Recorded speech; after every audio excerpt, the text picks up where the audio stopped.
Hey, Kines 320. So we're finishing up acute responses to cardiovascular. So acute responses in the cardiovascular system to exercise. And as we finish up, we're bridging the gap between what's coming after spring break. So next week you'll have no new content. Look for Catherine's announcement about what is due on the back end of these things, as well as an announcement from me that's coming out on Sunday night. Um, just as a reminder that you won't have anything for spring break, but that we'll be hitting it hard when we get back. So in this particular module, like I said, we are bridging the gap between this acute exercise that we've talked about and sort of how that impacts chronic disease. And then that sort of leaps us into our chronic adaptations that take place as a result of cardiovascular exercise, which will be what we do in week 9, which is the week following spring break. So as we take a look at this first slide, it's fairly simple. You can see that this is one of my favorites. One of the challenges for us as public health practitioners is how do we make exercise something that people not only can do, but want to do? I think a lot of times in public health, we address the things that make it possible, which is totally appropriate. But we also need to figure out is how do we get into people's sort of psychology to understand how we can better help them to succeed with what exercise can do. So let's just take a look at this next set of slides and we'll go from there. So obviously, this is kind of the story that this narrative that I've been developing throughout the course. You see down here, the newspaper says exercise is the key.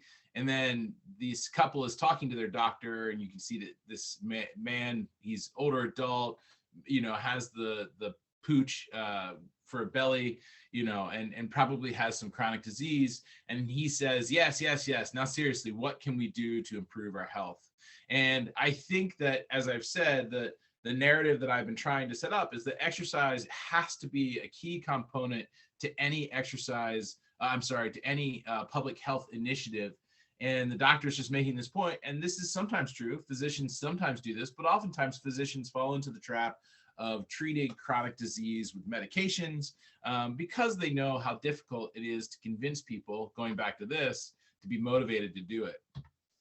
So what is chronic disease? We've talked about this a little already, but let's revisit it. We know that it's a non-communicable condition. We know that it has a gradual onset and progression. So we don't go from no diabetes to diabetes. We have this incidence where we expect that over time, we will see normal glucose tolerance to impaired glucose tolerance to onset of diabetes. Sometimes it's not always the case, but we do see a gradual onset. Same with hypertension, hyperlipidemia, etc.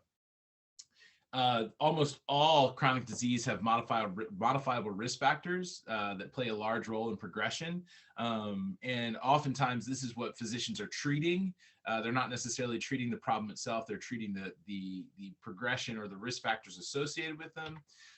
It accounts for nearly 2/3 of all deaths worldwide. It's a main cause of poor health, disability, and death in the US, no doubt about it. It accounts for most U.S. healthcare expenditures. So at this point, the U.S. and most Western countries, developed countries, are experiencing that most of their healthcare expenditures come from chronic disease management.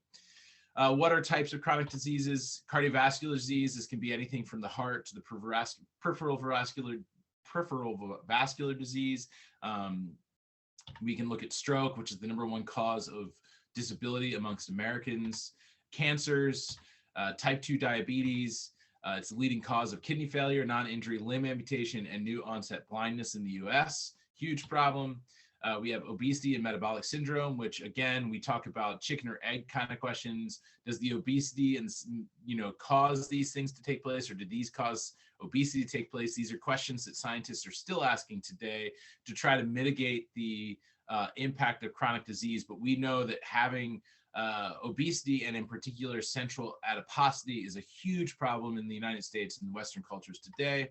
Arthritis is the leading cause of, well, it says it's the leading cause of disability, but actually it is stroke.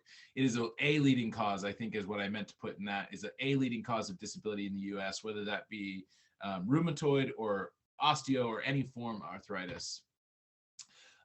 So what are the modifiable risk factors for chronic disease? So tobacco use. So you guys are going to think about the 7 AHA modifiable things, and you're gonna see poor diet, physical inactivity, excessive alcohol consumption, uncontrolled high blood pressure, high cholesterol. And what I want to point out is this class is really geared toward this one right here because it has this cascade effect on almost all of these. Obviously tobacco use has its own set of challenges, but one can use physical activity to sort of address the withdrawal symptoms that come from tobacco use. Poor diet is sort of its own problem in and of itself, but we can mitigate some of the problems of poor diet with physical activity. And of course, same with excessive alcohol consumption.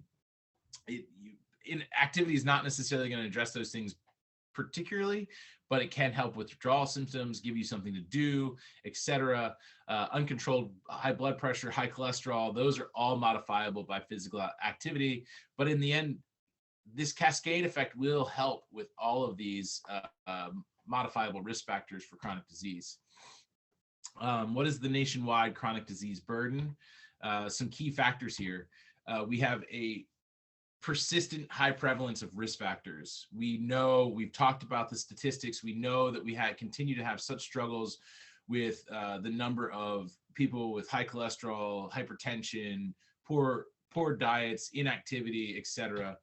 We have a huge problem with built environment. Our country, in particular, the United States, was not designed. We're a car-based culture. We are not a walking-based culture. We're certainly not a bike riding-based culture. And so, not to mention the fact that we have, and this is a beautiful thing, but also has its own challenges because we're such a diverse culture. We don't have a sort of singular social environment. We have people from all cultures and different perspectives, and so as a result, we have this melting pot of social and familial sort of engagement, where if you go to certain other cultures, they're even in tribalism in certain parts of the world, you have similar cultural engagement, even if it's just within a tribe, or you have engagement, that similarities between those tribes. The United States does not have that, and so as a result, we have a huge built environment problem, not only from a sort of environmental standpoint, but also from a social standpoint. We have increased life expectancy. At the end of the semester, we'll have a conversation about lifespan and health span. The reality is that while we're seeing small drops in life expectancy, we're living longer than ever, and we have larger numbers of chronic disease living elderly adults. But that does not necessarily mean they're living healthier lives. They're just living longer lives, which is a huge burden of mine as I work in aging and chronic disease. So what is the challenge for us as public health and healthcare systems?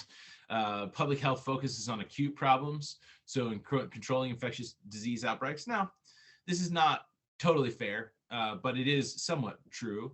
One of the things that I've noticed about the COVID-19 pandemic and sort of our response, and some of the things that are very interesting, we know that people that have chronic illnesses have a much higher mortality morbidity rate, and this seems kind of obvious, but at the same time, we really need to address this issue when we've controlled the pandemic. Is that we look at it and we see that people that are obese, who have more than one chronic disease, most people with metabolic disease are at highest risk for mortality associated with COVID-19.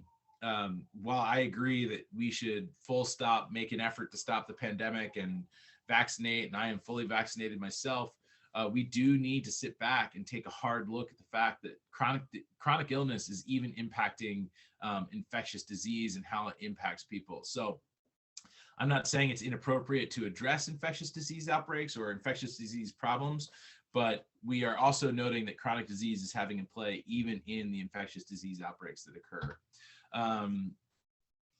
So healthcare providers have to focus on care delivery. I know that's kind of a hard concept. That seems that that's what they're trained to do, but at the same time, the way that our health system is set up is that we are incentivized for billing, and so that billing is often, in the case of ICD-10 codes, there is no ICD-10 code really for exercise outside of a few opportunities within the whether it's cardiac rehab or something along those lines.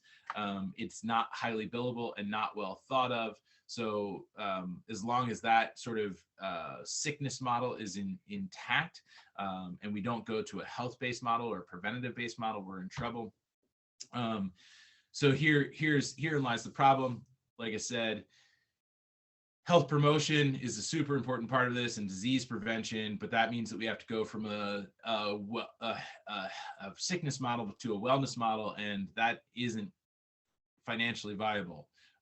So we have some questions to ask ourselves. And by the way, I took most of this from the CDC, and we've got some challenges ahead of us for sure. So what are the priorities? Again, this is from the CDC. Prevention for chronic disease prevention. So how do we prevent chronic disease from entering into people's lives? So that means that we have to have earlier intervention, which is something that I often talk to my colleagues at the GREC, which is the company or the organization that I work for.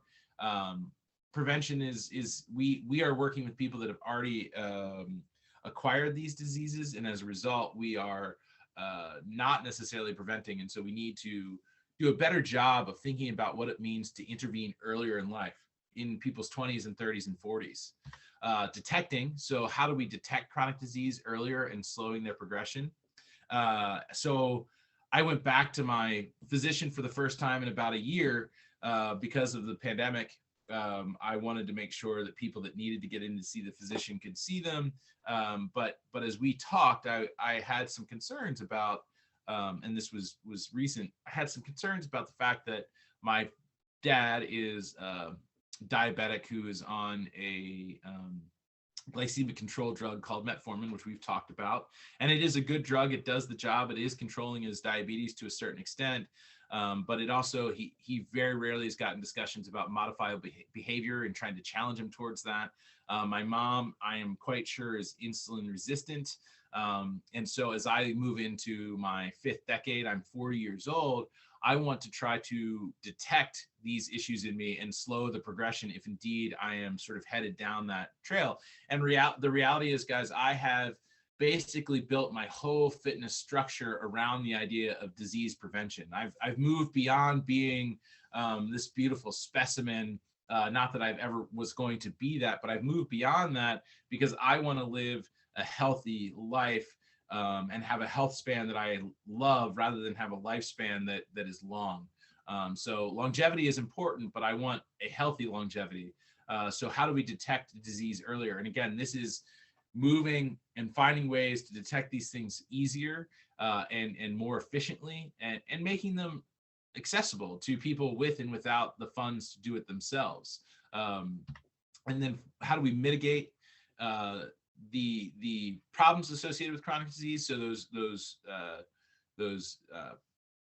the mortality, morbidity issues, the cause of disease, injury, et cetera, and reduce the demands on the healthcare system and optimize quality of life. So this is saying, okay, if you get diabetes, what do we do to minimize the costs associated to you in the healthcare system and also improve your quality of life, which is honestly where most of my work at the VA and the University of Maryland, Baltimore lives. So how does exercise play a role in preventing, detecting, or mitigating any of the chronic disease processes that we might talk about? So the research tells us that there's a linear relationship between physical activity and health status. So physical activity does seem to, that your health status and physical activity rise together, and they also fall together. Increases in physical activity and fitness show improvements in health status. This is exactly what I'm saying, this linear relationship. So we know that we can have improved glucose uptake by the muscle. We know that we can improve our risks associated with coronary artery disease, reduce our risks associated with stroke, et cetera, et cetera. I could go through each of these and we'll talk a little bit about them in a second, but we want to see improvements in health status. The ACSM and WHO, so the American College of Sports Medicine, the World Health Organization, We talked about in one of our very first times together, make these recommendations for how much activity for risk factor modification, don't they? What did we say they were? How do we intend to get this into people's minds? All cause and cardiovascular related death. Let's talk about that for a second. So primary prevention. So we're looking at physical inactivity in middle-aged women who exercise less than 1 hour per week. Okay, so middle-aged, so we're probably talking between 45 and 60. Women, so we're talking about moving towards menopausal women, exercising less than 1 hour per week. What's also probably not said in this is that these women are probably getting less than 10,000 steps a day. They have a 52% increase in all-cause mortality. They have double the risk of cardiovascular-related mortality. They have a 29% increase in cancer-related mortality. Secondary prevention, and an energy expenditure of 6 kcals per week found to be effective in halting the progression of coronary artery disease. So think about this for a second. Let's do the math here. Okay, so if we have a 2,000 calorie diet a day over a 7-day period, right? Let's just make that argument. We're talking about 14,000 calories a week. So we're talking about a 10% decrease in caloric intake per week, right? Or a little bit more, maybe 12% caloric reduction in halting. So an energy expenditure of 2,200 calories a week has associated with plaque reduction in coronary artery disease patients. So now if we eat a 2,000 calorie diet a day and we reduce, and we're not even talking about 2,000 calories, these people are probably eating calories in excess of 2,000 calories, but just reducing. So basically, if you reduce the number of calories you eat in a week by 1 day, okay, about 1 day, then you reduce your plaque, you have plaque reduction in CAD patients. How wild is that? Not just not keeping plaque from getting larger, actually plaque reductions in CAD patients. Unbelievable. That's taken from Warburton and company in 2017. This is unbelievable material when we start to talk about exercise and diet interventions in all-cause and cardiovascular related death. So if you look at this, model, okay, these are relative risks of death, okay, along the y-axis, and on your x-axis you have different chronic disease problems. So hypertension, COPD, diabetes, smoking, BMI, and triglycerides. So this was taken from Warburton's article. Oh, excuse me. Let me go back to that for a second. So obviously, as students, you know that there are some things to be considered here. But first of all, let's just get these colors down. So the orangish color is greater than 8 METs. All that you need to know about METs in this particular case is that it's high intensity exercise. You have middle intensity exercise, which is 5 to 8 METs, and then you have less than 5 METs of exercise. So basically what you're seeing here is that people that do less than 5 METs of exercise, okay, are at higher risks of mortality. Okay, so these are your relative risk of death. So with higher intensity exercise, we see that the mortality risks go down. So there's some implicit information that we're missing here. But let me just point out, so there is some problems with this data. As you can see, there's relatively large error bars in a few of these. And the question is, so a lot of the World Health Organization and ACSM data talk about low intensity exercise or moderate intensity exercise. But what this data is showing is that with higher intensity exercise, you can actually reduce your relative risk of death fairly significantly in most of these categories. So let's talk about diabetes mellitus, primary prevention. So if you increase your energy usage by 500 calories per week, it was associated with a 6% decrease in incidence of diabetes, especially amongst high-risk patients. So this is actually a fairly low number. I can burn 200 to 300 calories a workout, sometimes more, depending on what I'm doing in a given singular bout. This is talking about just reducing 500 kcals per week with an exercise bout, with exercise bouts, and that will reduce your incidence of diabetes in high-risk patients by 6%. That's a huge number. I know that doesn't sound like much, but it is a high number. In one randomized controlled trial, a lifestyle intervention that included moderate physical activity for at least 150 minutes per week was found to be more effective than metformin alone. We talked about this, right? We talked about this. This is the Nowler article that we talked about in our last set of modules. So 150 minutes a week was actually more effective than metformin alone in reducing the incidence of diabetes. Secondary prevention. So physical inactivity with men with type 2 diabetes had a 1.7-fold increase of premature death compared to physically active men with type 2 diabetes. So you're almost 2 times more likely to have premature death without physical activity than you are with. Again, this Warburton article is great, but it's depressing because we're not meeting these goals. So osteoporosis, primary prevention, weight-bearing exercises, especially resistance exercise, appear to have the greatest effect on bone mineral density. And yet we have, especially amongst women, the stigma about weight-bearing exercises, especially resistance, because we get this idea that we don't want to be bulky. What I would say is lean muscle is going to make a huge difference in the prevention of osteoporosis. And we need to think carefully about what it means for, especially since we see higher prevalence of osteoporosis amongst women, what it means to strength train and how we can encourage. And fortunately, we're seeing some trends in the younger population that embracing strength training and what that means for body image, et cetera. And that's wonderful. But for this aging population that's 40 and above, what are we doing to help promote resistance training and weight-bearing exercise amongst them? I think about my mother-in-law a lot, who does exercise. She walks every day or swims, but it is nearly impossible for her to think about resistance training because she's intimidated by the idea. So how do I help her to get into the idea that this would be helpful in preventing osteoporosis and be helpful with things like OA, et cetera? Exercise training programs prevented or reversed almost 1% of bone loss per year in lumbar spine and femoral neck in pre-post menopausal women. So this is a huge deal.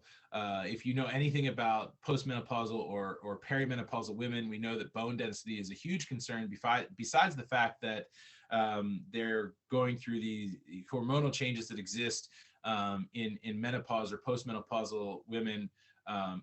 And the reduction is so fast. So if we can actually mitigate that bone loss, we actually are doing a huge job. So exercise training is a huge part of trying to prevent or mitigate, especially in areas like the lumbar spine and femoral neck.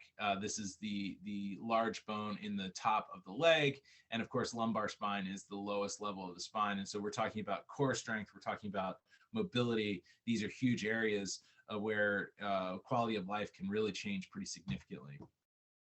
Exercise training significantly reduces the risk and number of falls. So the number one cause of injury and death in older adults is falling. And injurious death is a huge problem. And it also is, falling is a huge problem amongst older adults and quality of life. It is when an older adult begins to fall that they are no longer able to, well, a lot of times they are no longer able to live in the environment that they would want. And whether that's increased dependence on their dependents, children, grandchildren, et cetera, or healthcare facilities like nursing homes, where while I'm grateful for nursing homes, this is not the place where older adults get better, but it is a place that sort of holds them until their eventual death, unfortunately. So if we can improve our risks of fall, we can actually improve the outcomes of people's lives. We'll talk more about osteoporosis and in the future when we talk about strength training and resistance training at the end of the semester. Secondary prevention: in one randomized controlled trial, resistance training, agility training, or stretching control groups. Okay, so this is what we have. You have 3 groups. You have a resistance training group, you have an agility group, and you have a stretching group. The agility group increased cortical bone density by 0.5% at the tibial shaft. Again, tibia is the one of two bones in the lower half of the leg, and 0.5%, not bad. Resistance training had a significant increase in cortical bone density of 1.4 in the radial shaft, so that's in the upper arm. And then finally, the stretching group saw decreases in cortical bone density. What does that mean exactly? So does that mean that stretching is bad, that mobility exercises are bad? No, it isn't.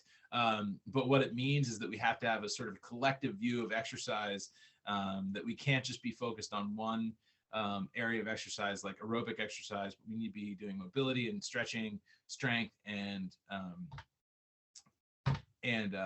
cardiovascular exercise, musculoskeletal fitness. And again, we'll talk more about this at the end of the semester. It is important for elderly to maintain functional independence. As I talked about, the incidence of fall is a huge problem. Activities of daily living do not require large aerobic output, but depend on musculoskeletal fitness and components. Now, that being said, I can tell you that there was a study done by Fred Ivey et al. At the Baltimore VA. Fred is a former colleague of mine. And they looked at the number of METs that were, or the amount of VO2 that was necessary for independence in older adults. And the number is right around 13 to 15 milliliters, milliliters per kilogram per minute. And the problem is in a stroke survivor, for instance, with hemiparetic deficits, we're getting single digit VO2s. For max or near max effort. So what that's saying to me is that not only do they not have the musculoskeletal ability because they have this hemiparetic deficit, but in addition to that, they are not fit enough to get themselves in and out of the bath. So everything takes so much longer. And so it goes back to this idea, functional independence, being independent to do as we wish as we age. So we're going to talk more about health span and lifespan here at the end of the semester. And then, of course, decreased muscular strength fitness leads to inactivity, which leads to further dependence. And so we move away from independence and into dependence. And this is where not only healthcare costs go up, because in inactivity, we know that we're going to see increases in all of the metabolic disorders that we might have. But in addition to that, we know that it's going to take a toll on one's way of life. Enhanced musculoskeletal fitness continued, so positively associated with functional independence, mobility, glucose homeostasis. So we know that muscular strength training can actually help with our maintaining glucose, because we know that the muscle functions like a endocrine organ. Bone health, psychological well-being, quality of life, negatively associated with risks of falls, illness, premature death. So what that means is not doing it is associated with things. And I will say that there is a certain level of risk of fall with strength training in older adults too, because if you guys have ever lifted weights, you know, or done resistance training, you know that you're sore at some point. And so that can lead to gait changes, et cetera. And so we need to be careful that we're balancing well in this space with older adults. What's happening on the inside? Well, endothelial dysfunction is observed with aging, smoking, and many chronic disease states. What does that mean? Well, endothelium is everywhere in your body, and in particular, endothelial dysfunction in vasoconstriction and dilation, which we talked about with blood pressure, is a huge problem. And so this might be one of the reasons why we see increased risks of stroke with diabetes patients who have reduced endothelial function. And we know that smoking diminishes endothelial function significantly. Regular aerobic activity improves vascular function in adults, independent of changes in other risk factors. This could be huge. And so we know that, so if you put these two things together, endothelial function is diminished in those in aging and smoking and many chronic disease. But if we increase our aerobic activity, we can actually overcome some of this endothelial dysfunction. Increased glycogen synthase activity. So using glycogen for energy increased GLUT4 protein and mRNA expression. So this means that we have increased uptake of glucose at the level of the cell. And we have improved muscular capillary density and improved glucose delivery. So in each of these things, what we're seeing is increased use of glucose. And this is a really important concept when we're talking about, and of course, endothelial function has a huge part to do with this. And when we do see this, we actually see diabetes improve or prevented in older adults. Our last topic for this particular module is to talk about fitness versus fatness. I am always a proponent of people trying to modify their body composition as much as possible, but we are a weight-obsessed culture. And one of the things that we've learned in older adults, I think, and what we're learning as we go, is that weight loss in aging is not always the best, because we know when we lose weight that we are losing fat mass and we're losing muscle mass. Not just fat-free mass, but muscle mass in particular. And so the proportion of muscle mass that one loses in losing weight with fat mass in older adults can be particularly difficult. And so we really want to start talking about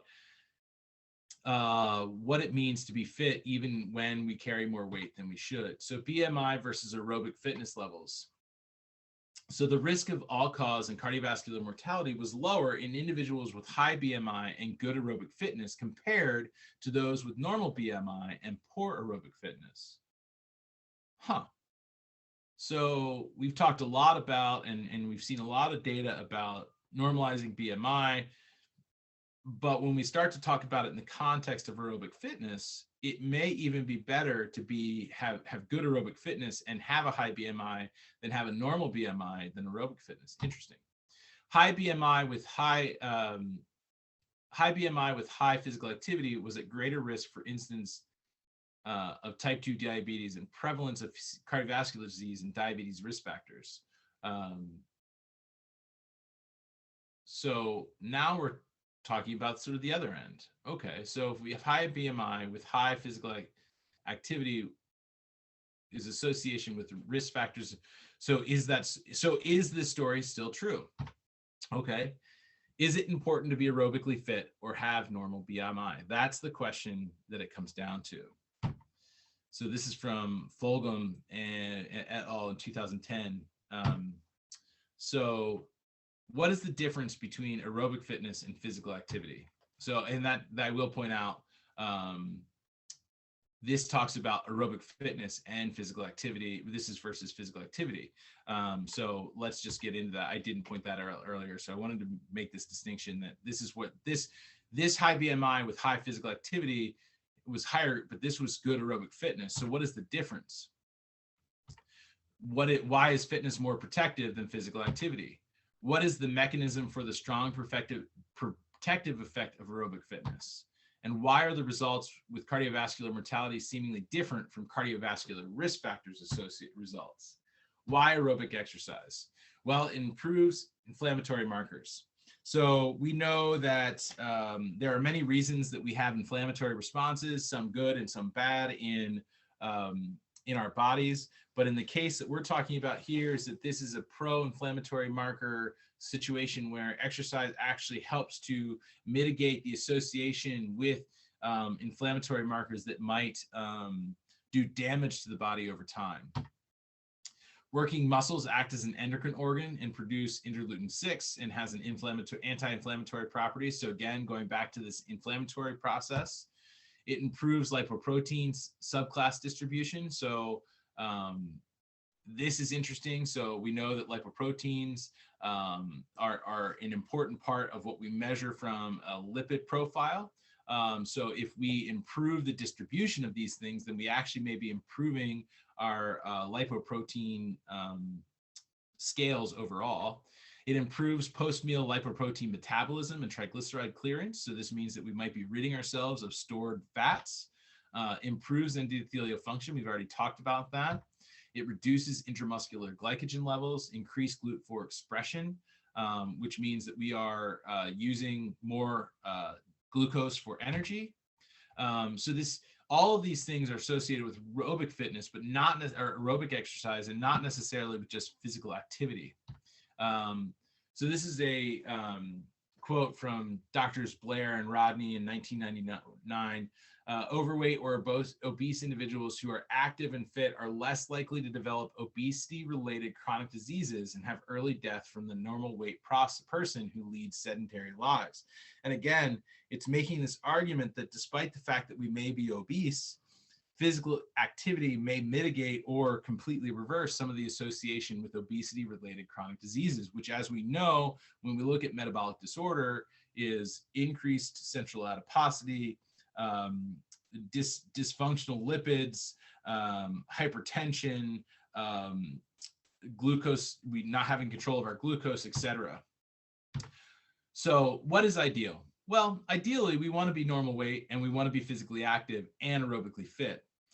So one of the things that we talk about, and I want to sort of draw this attention. So we talk about aerobically fit and we talk about physically active. Physical activity is great, and I'm never going to deny. And if someone told me that they started walking more, etc., that is wonderful. But at the end of the day, we also need to challenge people to be aerobically fit. You can walk 10,000 steps a day, but not challenge the cardiovascular system enough to get the benefits of aerobic fitness. So that is our ideal, is normal weight, physical activity, and aerobically fit. That being said, we know that one of these three, if not all of them, will be very hard to achieve. Now, I will argue if one is aerobically fit, then it is going to be hard to deny that they are physically active. The normal weight may still escape them because we know that weight is largely controlled by what we take into our bodies. But obesity-related health risks can be reduced considerably by increased physical activity and even more with aerobic fitness. Okay, so when we talk about weight loss, okay, or dealing with weight-related problems, so if this is high weight, yes, we might want to start with physical activity, because the reality is that many people that have BMIs greater than 30 are going to struggle with aerobic fitness at high levels of heart rate reserve. But if we're talking about engaging in moderate or low intensity exercise, we actually may benefit from that early on and then move into aerobic fitness down the road. So should we be promoting fitness enhancing, rigorous intensity exercise instead of moderate physical activity as a public health message? Because what do we see in most of, when you guys were writing about ACSM or WHO or any of those, or even the CDC guidelines for physical activity, it's all moderate intensity. Should we? While walking improves fitness in totality, in totally unfit people, larger improvements in aerobic fitness may require more intensity. So when we go back to that first slide that I showed you guys, where it was the Tyrannosaurus chasing the little tiny human being, right? We are not necessarily creating a situation where folks feel like they're being chased by the Tyrannosaurus. But the reality is our bodies, as we continue to see increased levels of obesity, hypercholesteremia, high blood pressure, we are having a Tyrannosaurus, a health Tyrannosaurus chasing us down the road, and we just don't know it yet. So do we want to promote aerobic fitness rather than just physical activity? Physical activity as a general rule. So a fit fat index. And so let me just be clear. I actually think that we need to be promoting changes and improvements in aerobic activity over time. It may be that we start with physical activity and build towards aerobic fitness, because if we jump right into aerobic fitness where the intensities are high, we may actually do more harm than good initially. But these are interesting questions.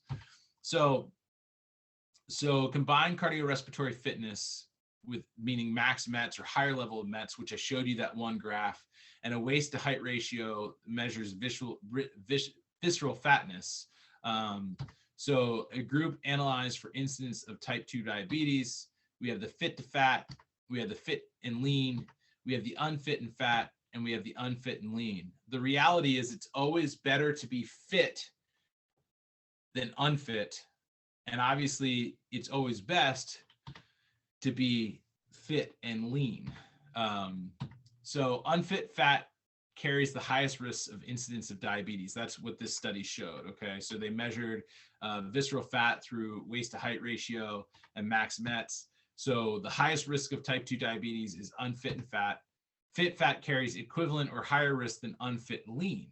Interesting. So someone that has normal body weight, but or body index has but is unfit, might have the same risk factors as someone that is fit and fat. Interesting. The index could be helpful to indicate improvements in one or both measures. This is from Sloan et al. In 2016. So Fiona Stanaway from Australia did this study, how fast does the Grim Reaper walk? And so I have to admit, and I will post this in the slides, this is one of the more humorous, if not morbid, studies that was done. But the reality is, it was looking at how fast older adults needed to move in order to avoid mortality. And Stanaway has done some great work. Stephanie Studinsky has done some great work in gait speed. Studinsky was at Hopkins, super bright woman, as is Fiona Stanaway. So basically, what happens here is that they took 1,705 Australian men that are living in the community and compared normal walking speed and mortality. So essentially, survival analysis showed that older men who walked greater than 0.82 meters per second, or about 2 miles an hour, were 1.23 times likely to die than those who walked slower. No men with walking speeds of 1.36 meters per second or 3 miles an hour or greater had contact with death. That's actually what they say, which is hilarious. So basically, I think I wrote that wrong in the third. So survival analysis showed that older men who walked greater than 0.82 meters per second were 1.23 times more likely to die than those who walked slower. I don't know why I wrote it that way. I apologize. Essentially, the long and the short of it is death walks at about 0.82 meters per second.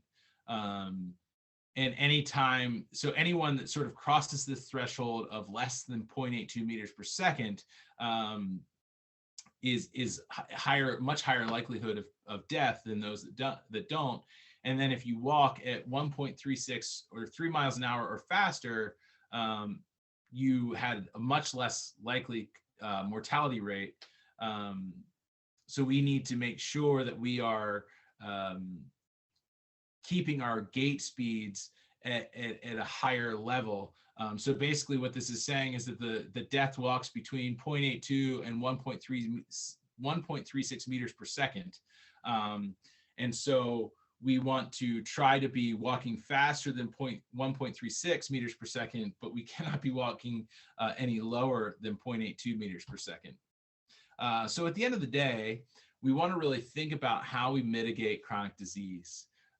This is a difficult topic, and so there's still much data that needs to be collected and understood, and much of our public health, as you guys will be public health practitioners, data is driven towards physical activity, not necessarily aerobic fitness. And so I want you guys to think about your own lives and think, and what is the goal here for my own fitness? I want you to think about your parents. If you were trying to instruct them on some level to think about this, what do we need to do to try to mitigate chronic disease in the people that we love the most?